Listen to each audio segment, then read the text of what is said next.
ilaw ngayon guys. Ayan. Sinusukat niya kung tama na ba yung lagay niya. Ayan.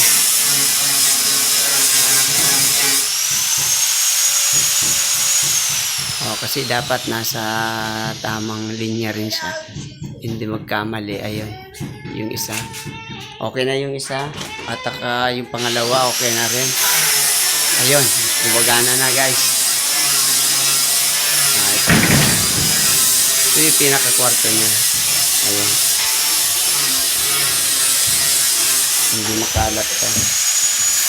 Kasi tatapusin to ngayong linggo. Nakatapos na rin to.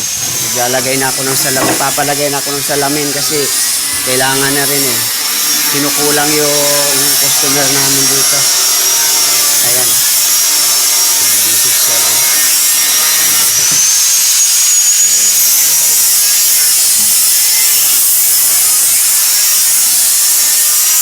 Ayan, bago lang yun. Bagong kabit lang yun. Ganda gawa sa paling na at saka sa tubo. Ayun. Hindi ba napakaganda? Pumasyon nyo guys. Pangarap kong magkaganyan din yung bahay. Ayan. Ayan yung mga trabahador ko na kinuha galing pang Bicol.